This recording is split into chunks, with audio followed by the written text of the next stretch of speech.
Thank you all for joining us this afternoon. Anytime when you put the words inaugural and festival together on a poster, or heaven forbid, a solicitation for sponsorship, you're expecting disaster. So it's very encouraging to see so many people out this afternoon and taking in the events of the weekend.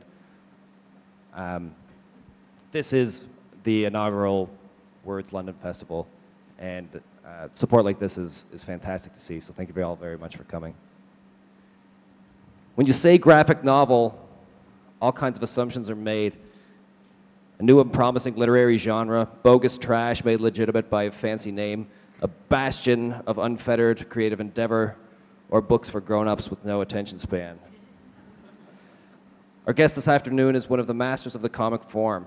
He has spent 2 decades covering war zones, reinventing the comic genre and journalism at the same time.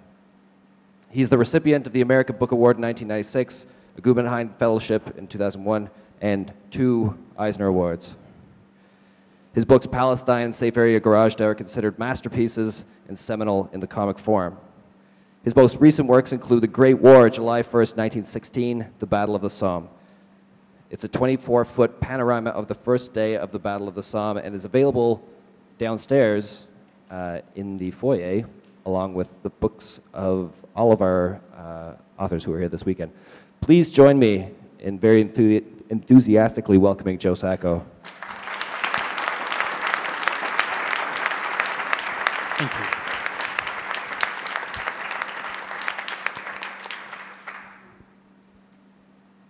I want to start with something that's come up in a few of your recent interviews, where you say you're from the autobiographical tradition of American comics. I wonder if you can explain what that means. Well, back in the late 80s when I started doing comics, there were cartoonists like Harvey P. Carr and your own Chester Brown from Canada who were doing autobiographical work. And I was just one of many doing such stories. I had a comic series called Yahoo. Can you all hear me, by the way? Okay. I had a comic series called Yahoo, and one of the stories I did was about breaking up with a girlfriend while I was living in Berlin. I had a long-distance relationship with a girlfriend, and it was breaking up with a girlfriend while the first Gulf War was taking place, and how the two sort of became sort of confused in my mind. And I did other autobiographical stories, so among other things. And you're also part of another tradition, that is the journalistic tradition. And when it comes to the American journalistic tradition, you tend to hesitate identifying with that. Well, I never thought I would be a cartoonist when I was a young guy. I wanted to be a journalist, and I wanted to write hard news, so I went to the University of Oregon, and I actually got a degree in journalism. And, you know, the American-style journalism, and perhaps the Canadian style, is this emphasis on objective journalism, and that's what I thought was the gold standard, was objective journalism. But at some point, I realized that that style of journalism didn't necessarily deliver the truth. It delivered some aspect of the truth. And I suppose I realized that when I began to understand the Palestinian question. In the American media, I don't know so much about the Canadian media, of course, but in the American media, the impression we got was Palestinians were terrorists. That's how I grew up. I grew up thinking that. And it took a while. It took actually being out of university when I realized that I had sort of imbibed something from American-style journalism. This objective journalism had given me a very limited understanding of the issue. And I realized it was possible to sort of put forward some objective facts, like a terrorist attack, a hijacking, and detail those things which were objectively true, but still not give the whole picture. If you don't talk about everything, if you don't talk about the context, you're not getting a full picture. And I realized almost by osmosis, without really studying the issue, the idea that Palestinian and terrorism went together was something, you know, it was just part of the way I thought of the world. And I realized it was because every time you heard you read the word Palestinian, it was with terrorist. I'm reminded of a moment in War's End where you and your friend and fellow journalist, is it Casey Parker? No, Casey. I forget the pseudonyms I gave them. Oh, okay. That's not their real. They weren't their real names. I'm glad I didn't tell you I had read everything that he's written. There's a moment when he's interviewing Kardashian, and you're standing there, and the narrative, you say nothing of what they talk about virtually, but then at the end you say, I was trying to hate him. I did everything I could to hate him, but it was too much, or rather, he was not enough. Which to me it really flies in the face of that American objectivity in journalism, where the story becomes how you want to loathe someone so deeply. Was that the story there? Was it about you hating this man or trying to hate him? I don't think it was about, I don't think it was about me hating a man. It was about sort of journalists, and it was about the game of journalism. And journalism is sort of, sometimes it's a little boy's game.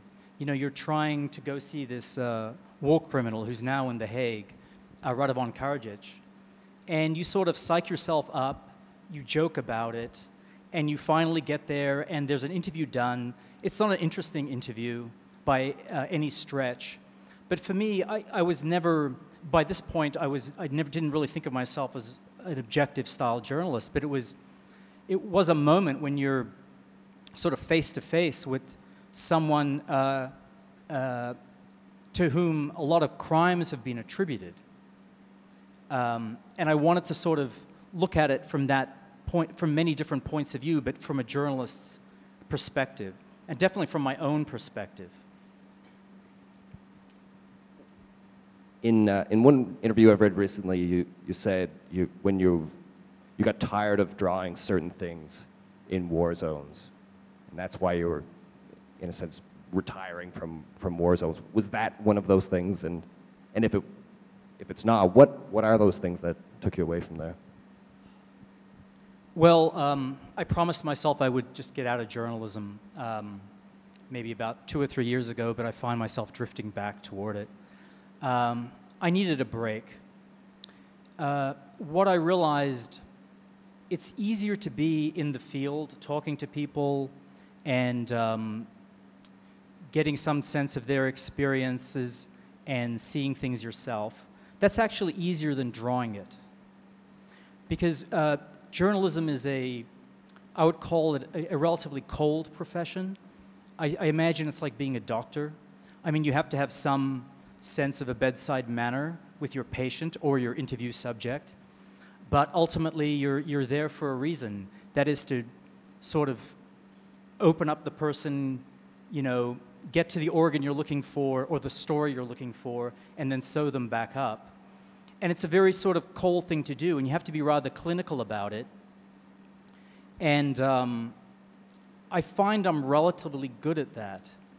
You're hearing things that are actually sometimes very shocking, but you're kind of throwing them over your shoulder and just taking notes and just trying to keep the person on track, because people are often going on and off track. So you do that, you go on to the next story, and then the next story, and the next story, and you can't really afford to be touched by it yourself. But when you're drawing, it's such a different experience, because then you're inhabiting everything you draw. It's not a question of just getting a story, it's a question of understanding how someone's feeling. Because if you're drawing someone, you're trying to get behind them or inside them. And then it's more difficult. And I went on for years being able to do it without too much of a problem, but I think by the time I got to a book called Footnotes in Gaza, which is so relentless that I just got burned out. And I didn't look forward to going to the drawing table at all. and I thought I would step away from it and perhaps stop doing it. Cartooning, like in general? No, not cartooning. Journalism. Journalism. That sort of journalism. And after that, I did like a story about African migrants trying to get to Europe, and I did a story about poverty in India. But then I realized even that is about violence somehow. Poverty is a form of violence. Keeping migrants out is a form of violence. So you just can't get away from that sort of thing, I think, or I couldn't. And now I think with the work I want to do now, I want to look at some of the same things I've looked at before, but perhaps examine the psychology more than the politics of it. In other words, examine something about humans themselves rather than just about the historical events or economic reasons or whatever else we tell ourselves are the reasons for why things happen. I find a fascinating trend in the work you're doing as perhaps it's ironic that to get away from war zones, you do a 24-foot panorama of World War I. I asked myself the same question. It's a good break from war zones. In the introduction to that book, you say that you chose that day, the first day of the Battle of the Somme, because it was the day that the ordinary man could no longer fool himself into thinking that this war was anything but futile. Why that day, why that moment, why is that the day to depict in World War I? And when it comes to the things you're talking about with human psychology, is that what we should take away from that and from history? Well, doing that drawing was in some ways a way of looking at human psychology, because I thought of it, it's, like you said, 24 feet long. There are thousands of figures. And so I could think of humanity as a mass. Most of my work looks at individuals, tries to get individual stories, and I try to sort of understand the individual. But in this case, I was trying to think of how, let's say, men behave in groups. And I thought about, I'm drawing these soldiers going towards the front. And what was interesting about the Battle of the Somme, especially the first day, was most of the soldiers going over the top were volunteers. The draft in Britain had started, but those troops weren't fed into the war until the late part of 1916. But in July 1st, 1916, most of those soldiers had gladly volunteered to go, and there was a certain enthusiasm. Even though, you're Canadians, you actually know about World War I, unlike most Americans. But you might know in 1915 there were serious losses. 1914, 1915 were horrible years, but still in 1916, people wanted to get into the battle. They wanted to get into the war before it was over. And that interested me. And so drawing the soldiers enthusiastically going up to the front was sort of I had the luxury of reflecting on that. So in some ways, I was meditating on mass psychology. Now, why I chose that particular day, because I suppose it's almost a given, and maybe it's a cop-out, but the Battle of the Somme is kind of considered, if you're sort of from the Anglo world, the defining moment of the First World War. If you had to call one, that would be it. And the first day is probably the defining moment of the Battle of the Somme, because on the first day, 120,000 British soldiers left their trenches, and 60,000 were casualties on the first day, of whom 20,000 were killed. So they were enormous losses. It was the biggest loss for the British Army. And what's sort of interesting is you'd think that sane minds, sane generals would say, we've done something wrong. This breakthrough we expected on the first day isn't going to happen. We have to reevaluate and reconsider, but that's not what happened. The battle went on for 4.5 months, as if you have to justify the losses you've taken by throwing more soldiers into it, until eventually it just peters out. And there's something about that day that epitomizes the First World War, I think, the way it was fought, but then also in general how wars are fought. that book is wordless. It's not because nothing was being said. Of course, there were many conversations happening in the scene you depict.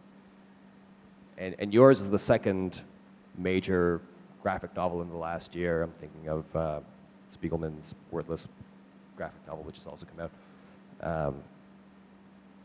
Was it limiting, or was it somehow freeing? What does drawing a wordless book entail? Is there something limiting in words, perhaps? No, there's not something limiting in words. I mean, I think there's part of me that wishes I was a prose writer. I mean, I love words, but it was a desire for a change, frankly. I mean, a creative change, and that was one way of really changing things up. I never thought of it as something that would have words and then I took them out. I always thought of it as an image that would be clear to anyone from any culture, or most any culture, that understands images. And I immediately thought of, I thought of the Bayeux Tapestry and how that is, I don't know how many feet, over 200 some feet long, and it tells the story of the invasion of England by the Normans in 1066. And I realized you could actually tell a chronological story in a single image if the image is long enough, because we tend to read images from left to right. I realize if they're long. You don't start at the right-hand side and work your way back if you're from sort of most Western countries. So using that, that sort of idea of how people read images, I realized you could tell a chronological story. You could take the reader from the chateau of the general all the way to the graves and show everything in between as sort of a chronological series of events that organically, there's no panel structure, it's just one image, so one thing leads into the other, which I think it does in real life. And what some people may know and others may not is that that's now an enormous mural on the wall of a Paris subway station. Well, I mean, it was for 2 months, but they took it down and put up advertisements. Oh, okay. Another galvanizing idea in the French identity. But for those for those 2 months, it was informing Parisian identity surrounding World War I, which is quite, it's still a part of the national identity. Was it surprising to you that an American cartoonist it becomes sort of the artist that's depicting World War I in France? Well, there's a great French artist named Jacques Tardy who's done, I'd say, the definitive work on World War I. But yes, it's surprising to me that they would consider my work for one of their metro stations. But maybe that's all relative. If you come from the United States, you don't expect any attention to be paid to the arts at all. So if something, if there is attention paid by the French, you just say, wow, I mean, I love the French. What else can you say? But it was kind of good that, I thought it was good that they put it up, because the French have a real connection to the First World War, of course. They suffered enormous losses, and it was mostly fought on their own soil. But often they don't have an understanding of what the British and the Canadians and the Australians and the New Zealanders and the Americans suffered in France. So to have a portrayal of what the British went through in the First World War in France perhaps educated some of them about it. What I'm really interested about, it seems that you're working backwards in history now. I wonder if you can, I mean, the World War I is a big part of the history of 20th century violence, and now you're moving back even further to talk about Mesopotamia. I wonder if you could tell us about that, and is the history of violence becoming, and human psychology, is that what Joe Sacco is doing now? Ooh, I hate to think that. Yeah, I'm doing a book about Mesopotamia that I didn't really understand the scope of it when I took it on. But I began interviewing archaeologists and Assyriologists in different places. And, you know, the more you sort of scratch at something, the more interesting it becomes. I'm not going to say it's about human violence. In fact, I'd say it's not specifically about that. But I think what it will be about is how humans set up their structures. It's about inequality and social and political hierarchy and how they developed. Because those things fascinate me. And in some ways, you could say they are at the heart of violence. But I don't want it to be about violence itself. I'm really fascinated by how much of what we're familiar with now in our own lives was completely available for all to see in 2500 BC in Ur. It's really fascinating. And like I say, the more I learn about it, the more I want to learn. I don't want to be, I mean, I'm not going to be an expert in this sort of thing, but I can know enough to ask these experts good enough questions. It's probably going to take me some years to do. I'll be doing other projects at the same time. But it's a long-term thing. I mean, if I'm in the UK, I'll say, okay, what archaeologists can I see here? Or in some other country, the same thing. So I'm thinking in those terms. So are you treating it as you would another book? Like you're interviewing a lot of people. You're approaching it journalistically. Is it a similar experience in some ways? It's much more about ideas. And to be honest, I don't know how I'm going to put that into comics. And I don't want to think about it too much yet, because I might not be able to figure it out. But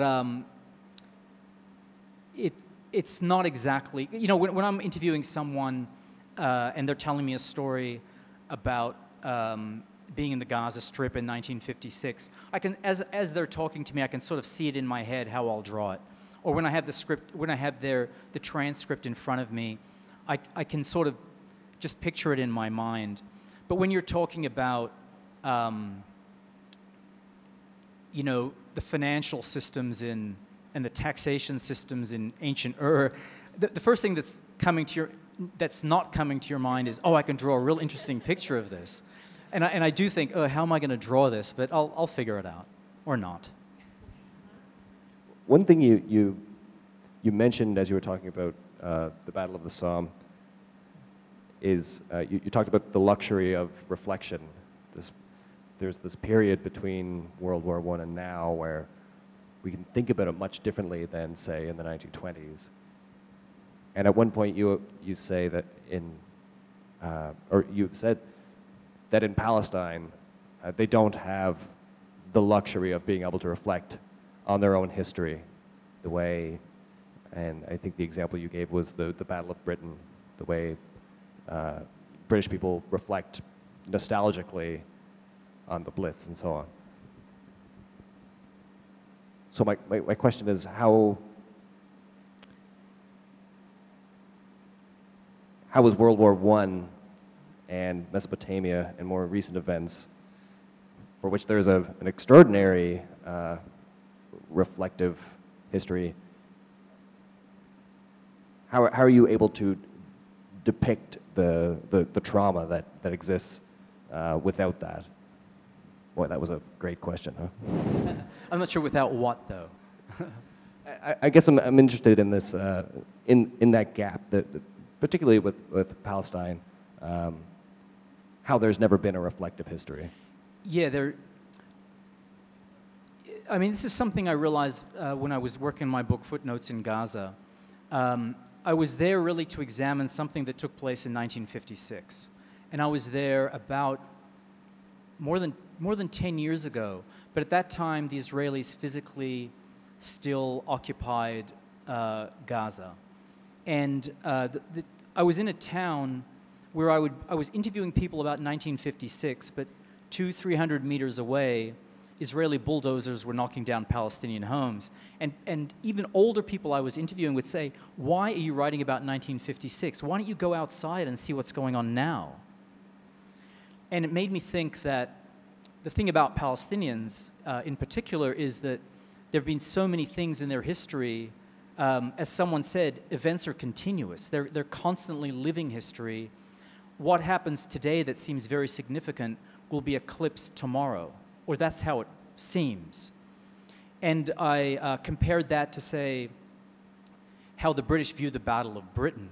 It is sort of a nostalgic thing for them now because they're not still being bombed.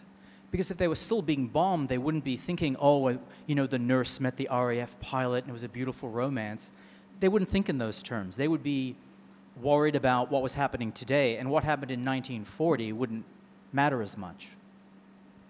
So what's the difference between how does that form national identity then when you're constantly living through this trauma? You spend so much time in these places. What's your impression of that? That's a hard question. I suppose we could read your books and find out from that. Well, you know, often I think national identity is defined. Sometimes I wonder if people would have a national identity at all if it wasn't for the fact that they're oppressed for having a national identity. You know, it's when I was in Gaza in the early 1990s, working on a book called Palestine, you'd still see a fair amount of women walking around without the hijab. And then when I was there some 10 years later, a lot of women were wearing the hijab. And obviously part of this has to do with internal pressure, but some of it also had to do with the fact that if they were going to be oppressed for being Palestinians from their point of view, then they would take on the definitions of themselves that their oppressors were projecting onto them. Like if you're going to kick me because I'm a Palestinian, then I will be a Palestinian.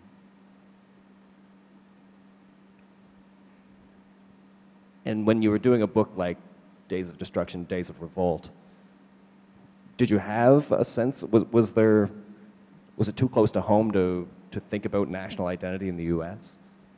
That's a book I did with a journalist named Chris Hedges, who's a good friend of mine. And I'd say it's pretty much his book, because he wrote it with some comic sections and illustrations by me. To me, that book was a bit of a shock, because I've spent a lot of my time has been spent overseas working, and then, you know, being back in the States, working on these projects that I began overseas.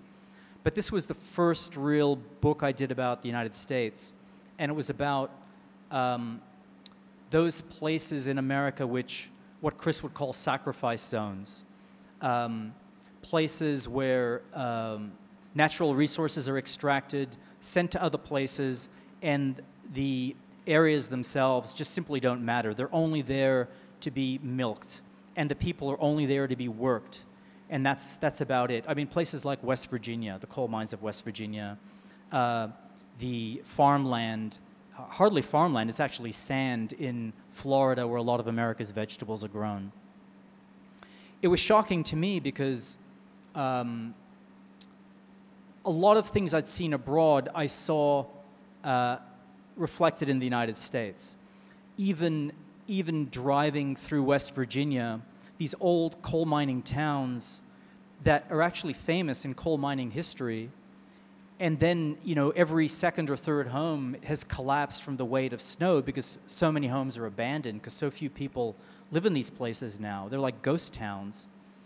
And Chris and we met in Bosnia, and we sort of thought, this looks just like Bosnia without the minarets, because it's all these sort of ruined structures.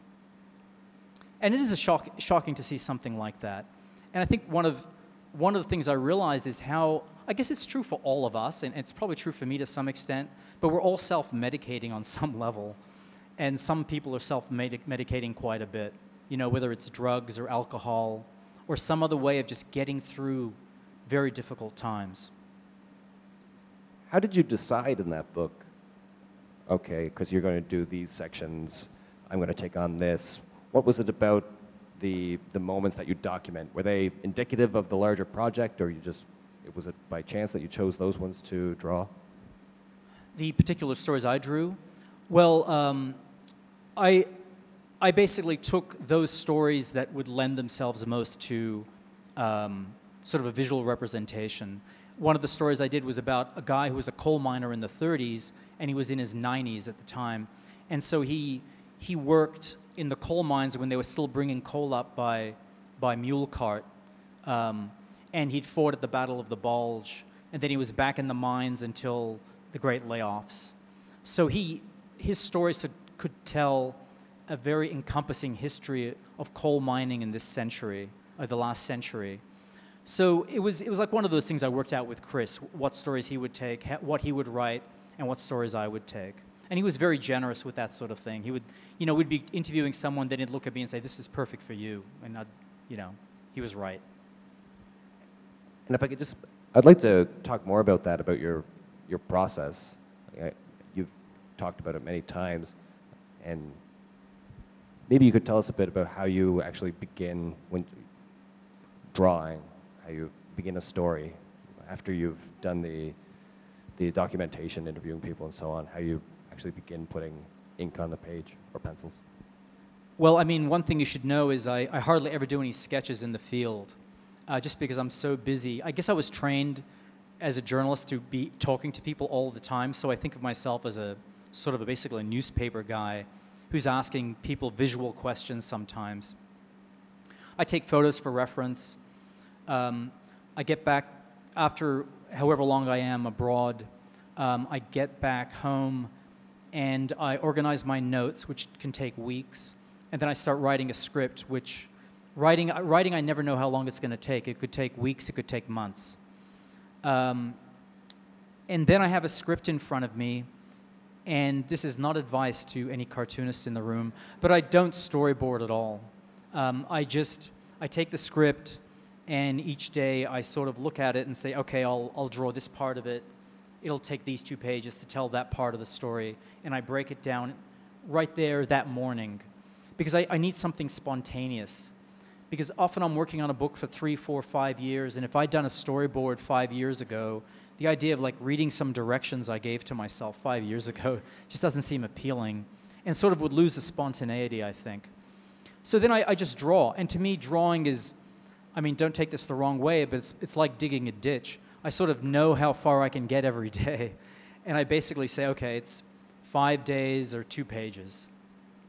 And then I can kind of estimate how long it's going to take to do it, and then I basically, chain myself to a desk and just go for a number of years until I'm done.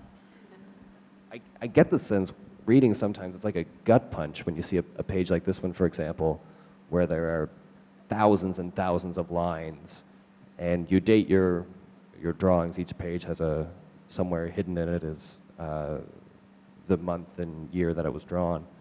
And then you turn the page and realize it's months later. I realize that's not always because maybe I took a vacation. Who knows? Yes, I understand you do other things, but it's intensely laborious. The spontaneity then is less part of the creative process at that point, or are you still making new creative decisions as you go along, as you're inking a page? Well, I think you are making creative decisions as you're inking the page, but a lot of the creativity comes at the penciling stage even when you're just roughly, because very roughly I design the pages, very, very, very roughly. Sometimes it takes a minute or two. I determine where the figures are going to go, and just very loose lines sort of show myself where they're going to be, and then I put them down slowly with pencil, and then even slower with ink. So it becomes more laborious as I go down that road. Sometimes I let it be meditative. I draw a lot of these lines, these parallel lines, and that's sort of a relief sometimes, because it just allows me to sort of just relax somehow. And sometimes you really have to concentrate. Sometimes it's very hard work, and sometimes it's not very hard work, and sometimes those things happen within an hour on the same panel. And are you able to separate yourself from the content of what you're drawing? I'm thinking of these nightmarish scenes of massacres and things that you have to spend hours and hours and hours inking it. Is that something that's always in the front of your mind as you're doing that, or are you able to distance yourself from what you're depicting? Well, like I said before, I mean, that was part of the problem. It's hard to distance yourself from that when you're drawing. Yeah. So, and in a book like The Great War, how do you plan that out? Just as a question of logistics, did you actually have a 24-foot-long piece of paper that you drew that on? No, I'm glad he did. My editor actually asked me, we came on the amount of pages it would be and how long it would be. And so he said, can you sort of give me an idea of how it's going to break down? And I'm glad he asked me that question and gave me that assignment, because then I realized, oh, I need this many feet to show the soldiers moving up, this many feet for the artillery positions, this much room to show the battle, and this much to get the people off the battlefield and into the casualty clearing stations. So I sort of broke it down very roughly, but really very roughly. I don't like to pre-plan so much that I feel I've poured concrete on myself before I've started. I leave a lot to the actual moment I'm doing it. And I never know what the next figure is going to be doing. So I like that. I like having those unknown quantities going on as I'm drawing. And were you able to approach it with the same creative practice that you had in the past? Could you use the same spontaneity to do a drawing like that? Yeah, I did. I mean, I had real difficulties with it at the beginning, because though I've done a lot of splash pages and big spreads and that whole thing, I mean, I've done a lot of those in my in earlier work. The scope of this drawing was such that, not being one to plan, I would sit there and draw something and then say, no, that's not right, and just erase it, and draw things, and they didn't look right together, and I'd erase. And I think I spent the first week basically erasing everything I'd drawn. And then finally I sort of understood, okay, I have to draw it from this angle to get the background, to get the foreground. Like I said, it's not something I planned out. I go through a lot of trial and error on the page itself. And again, I don't recommend that, but it's just what I'm used to at this point. Before we get too long here, I want to talk about Bumf, your most recent book, which is quite a substantial departure from the things you've done in the last 20 years or so. And it's much more like the underground comics that you began your career with. Maybe you could tell us a bit about Bumf and how you came to be writing it. Bumf, I Buggered the Kaiser, Volume 1. Bumf is something I started many years ago when I was working on Footnotes in Gaza, when I just needed a break from that very long work. And every few months, I'd give myself half a day, or a Sunday, or a Saturday, or something to draw something, and I didn't really know where it was going. And I had about 15 pages done, and I was experimenting. I didn't have a complete script. I was really just writing it as I was drawing it, which I don't really do ever. I mean, with nonfiction, I'm always writing a complete script and then drawing when the script is done. In this case, I wanted to see if I could do something that had a life of its own. But I only really turned to it as the only thing I was working on at the beginning of this year. I guess it was this year. And I spent like 6 months just really at it. And I don't think I've enjoyed myself as much drawing in a long, long time, perhaps because of that, because letting things go the way they're going to go without pre-planning everything is really sort of refreshing, and it's really fun. The comic itself comes out, I think now looking back at it, out of really deep anger, but I wanted it to be funny. And I sort of allowed myself to draw all those things that I'd forbidden myself before. I mean, it's very puerile, it's very disgusting, and at some point, I was always thinking, I really can't draw this. Oh yeah, I can draw this. And so I allowed that to happen, and it was very freeing in a way. But I think it's, I actually really like it a lot. I think it's dark, but it loosened me up, I think. You've probably noticed by now one of the slides is the two-page spread from Bumf, and if not, you'll certainly notice it now. You haven't done any press on this book. Why is that? Why are you? Is there? You just you said at one point, people expect better of me. They're never going to put me on a stamp now. They probably do expect better of me. Don't send it to my mother. That's all I can tell you. Wait, what was the question? I don't remember. Does anyone remember? Why? Yeah, why didn't you do any press for this book? Oh, I guess there's part of me that wants to stop doing all events and all press, to be honest. I sort of want to stop answering questions about my work.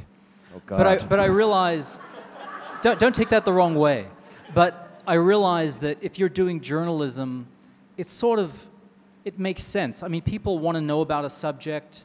You have sort of an in on a subject, and I feel like it's part of the obligation is to sort of explain it a little more, put it in context, and answer those questions.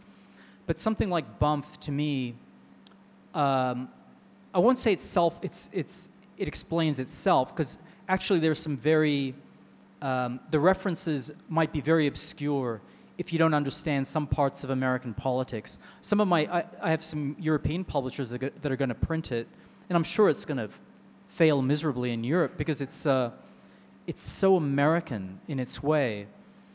But I just don't want to explain it because I think you're tipping your hat, and I think the reader who's like looking at it really closely will see a lot of references, and if they get them, it'll probably be very enjoyable to get those references, and they'll get something deeper out of them. You know, I don't want to be sort of sitting there deconstructing something that I think should stand on its own 2 feet, or not, you know, or fail on its own 2 feet. So I can't ask you anything else about Bumf? No, you can ask me about Bumf. You can ask me about Bumf. I might not answer the question, but... Okay, fair enough. Well, actually, when there is a moment in the book where Richard Nixon wakes up in Barack Obama's bed, and nobody seems to notice. He seems very comfortable living Barack Obama's presidency. So what do you think that means? Did I just answer my own question there? Maybe you did. Are you? What do you think of the president? Of the United States? Yes. I mean, in the context of Bumf, you're taking the piss. Well, you realize I have to cross an international border tomorrow, don't you? This isn't going up online until Monday.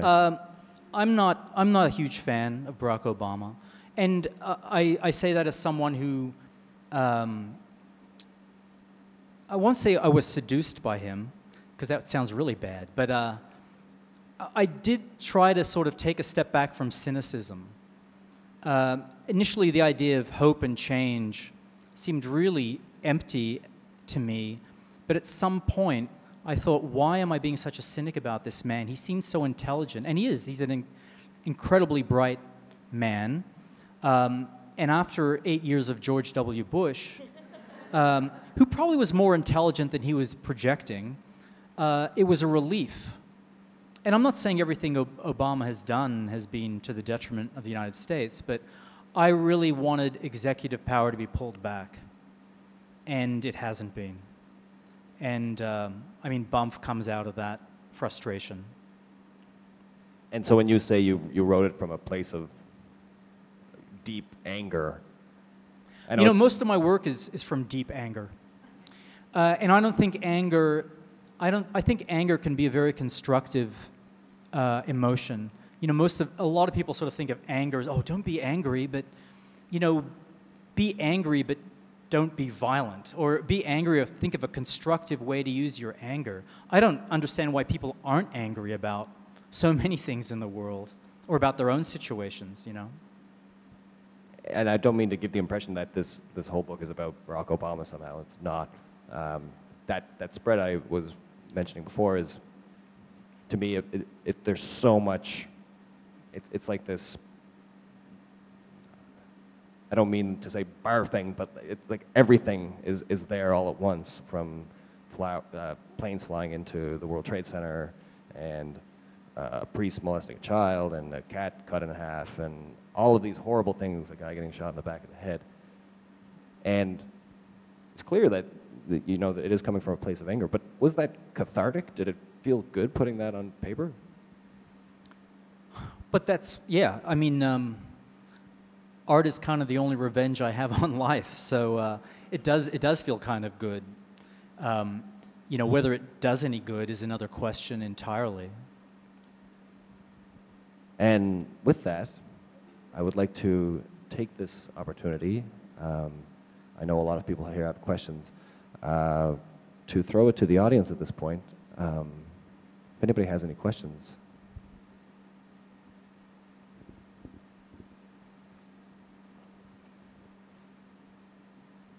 I was wondering if we've just bought the copy and been looking at it, if the book about the Battle of the Somme, if any of your research touched on the Royal Newfoundland Regiment's July 1st there, which has really been tragic, and why it's still been difficult to celebrate July 1st, our national birthday, in Newfoundland. Well, as far as I remember, the Newfoundland regiment suffered the highest casualties of any regiment going over the top. Yeah, I mean, I've read about it. I didn't want to sort of pick out any particular regiment in the illustration, but I was very cognizant of it. And recently, I was actually I went to the battlefield again, because I first went to the battlefield like in the late 1980s, and I went again, and they have preserved the trenches where the Newfoundland regiment where the regiment was positioned. If I remember right, they were very heavily shelled, and most of them were killed before they even reached the first line.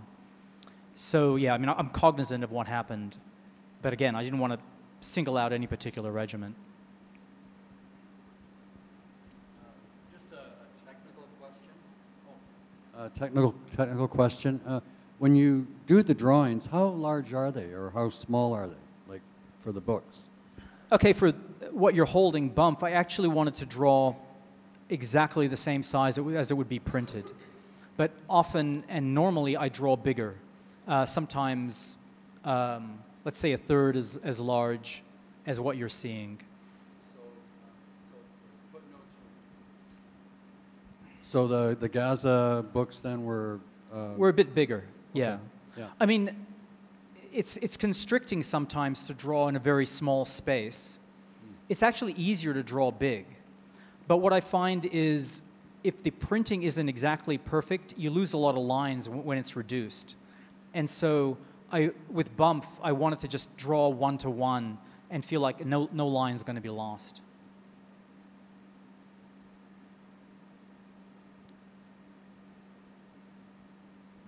Good afternoon. I'm from Western University. I'm a third-year student, and in my media representation and identity class, we actually we're wrapping up, finishing reading Palestine. So I've been appointed as the class to just ask a question about the novel itself. While we recognize that the gender politics that are prevalent within the Middle East, when it comes to the presentation of women within the novel, they're often highlighted exclusively as caretakers or mere possessions to be held or won by a man. So what would you say your goal of displaying women in this light is, and was it difficult to get those viewpoints from women themselves in the Middle East? Well, I don't know if I agree with that. There are a number of women activists I profiled. There was even a woman who was imprisoned that I profiled. And I have a section about the hijab where I was questioning women about the hijab, and they were throwing it back in my face. Like, why are Westerners so obsessed with the hijab? So I wanted to show my own prejudices as a Westerner, I wouldn't say as a male, but as a Westerner, and I wanted them to reflect on it. So I don't know if I agree totally with that assessment. But you feel that way, apparently. Okay. I mean, when I did my book Footnotes in Gaza, most of the story revolves around men who were screened by the Israeli army in 1956. And so a lot of the people I was speaking to were men. They went through this horrible day, and eventually those who were allowed to escaped and left this place where they were held and went to their homes. When the people who collected the bodies the next day, a lot of the people who collected the bodies were women, because women were the only ones who felt safe going on the streets to do that sort of thing. So I ended up interviewing a lot of women. And the truth is, I've always liked interviewing women in those circumstances, because they often are they're usually, no one asks them questions normally. So their answers are very fresh and very true. Where sometimes you'll ask a man about something he went through, some specific day, and an incident that he was part of, but often he'll want to talk about the broader history. He feels like it's incumbent upon himself to provide this sort of rolling account of the history of Palestine from, you know, the 1500s or something, whereas women just would talk very openly about exactly what I was looking for, their experiences. I know that you've talked a little bit about your process from drafting and your not wanting to storyboard. I wanted to ask you a little bit, I had an uncanny experience when I first saw you today, because I'm so used to seeing the way that you draw yourself into your books, and I was like, oh, he doesn't look exactly like the picture. But I was wondering if you could talk a little bit about the process of making the decision to include yourself and an interpretation of yourself in your art, as a way of telling the stories that you do, and if you went through some trial and error with figuring out how to depict yourself, and maybe how to depict yourself relating to the other people that you're interviewing and interacting with. Well, like I said before, I came out of that tradition of autobiographical comics, which, you know, naturally you draw yourself in an autobiographical comic. And when I went to do the story about the Palestinians, to be honest, that first book that became Palestine, I didn't really know exactly what I was doing, and it just seemed obvious to me, because of the tradition I came out of, that it would be my experiences in the Middle East. It sort of became more journalistic than a travelogue as it went along, but very organically. Now, the way I depict myself, and the way, if you look at the first pages of that book, everyone is drawn in a very cartoony style. Everyone, not just me. A lot of exaggeration. But that's sort of what I knew how to draw. I never really studied art, so I knew only the cartoony way of drawing. As I realized that this book was becoming journalistic, it seemed incumbent upon me to draw more representationally. And so I sort of forced myself to do that. And even to this day, I don't feel comfortable drawing representationally, though that's what I try to do. But a couple of years down the road of that process, someone said to me, how come you still draw yourself in a real cartoony way and everything else is more realistic? And the truth is, I hadn't even noticed. It wasn't what I was concentrating on. Because you draw yourself, it's always such a shorthand way of drawing yourself, and I didn't sort of make that match with everything else. I mean, I guess I don't think about that too much, but to me, the advantage of drawing myself in the stories is it signals to the reader that this is a very subjective experience. Once again, I've sort of assessed objective sort of journalism, and though it has its uses, I prefer to think of myself and admit that I'm a subjective sort of journalist. I want people to realize that you're seeing things through my eyes. And if you know basically where I'm coming from, and you can reject that view because you know I'm not trying to pretend that I'm neutral necessarily. You know, I'm just trying to be honest, not necessarily neutral. I had a nightmare once, and it was Edward Said on Fox News. And I'm just wondering about your recalcitrance to talking about your own work. And does that come as much from a sort of radicalization of American news?